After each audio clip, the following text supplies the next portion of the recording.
2025 సంవత్సరం జూన్ నెల రాశి ఫలాల్లో కర్కాటక రాశి వారికి ఎలా ఉండబోతుంది, అలాగే ఈ రాశి వారు ఈ మాసం చేయాల్సిన పరిహారాలు ఏమిటో తెలుసుకోబోయే ముందు మీరు ఏమైనా సమస్యలతో బాధపడుతుంటే వాటి పరిష్కారం కోసం మీరు స్క్రీన్ మీద కనిపిస్తున్న మా గురువు గారి నెంబర్ కి కాల్ చేసి మీ సమస్యలకి తగిన పరిష్కారం పొందండి. ఖచ్చితంగా మీ సమస్య పరిష్కారం అవుతుంది. అలాగే మీరు మొదటిసారి మా ఛానల్ ని చూస్తున్నట్లయితే వెంటనే సబ్స్క్రైబ్ చేసుకోండి. ఇక పూర్తి వివరాల్లోకి వెళ్తే కర్కాటక రాశి వారికి జూన్ నెలలో సాధారణం కంటే స్వల్పంగా ఉంటుంది అని అంచనా.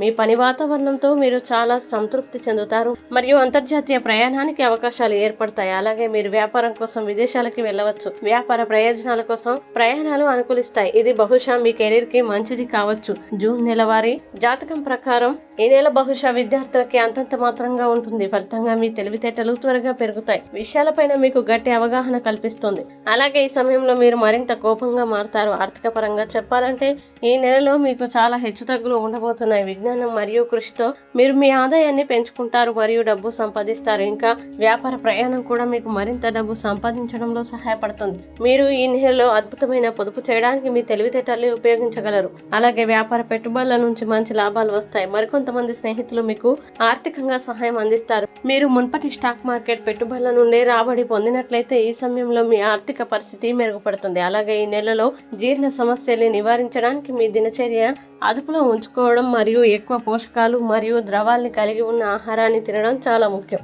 ఈ సమయంలో అతిగా తినడం మానేసి జాగ్రత్తగా డ్రైవ్ చేయండి. మీ ఆరోగ్యాన్ని నిశ్చితంగా పరిశీలించండి మరియు ఆరోగ్యంగా ఉండడానికి ప్రయత్నం చేయడం చాలా ముఖ్యం. ఇక కర్కాటక రాశి వారు జూన్ మాసంలో చేయాల్సిన పరిహారాన్ని గనక చూసినట్లయితే మంగళవారం నాడు హనుమాన్ చాలీసాని పఠించాలి.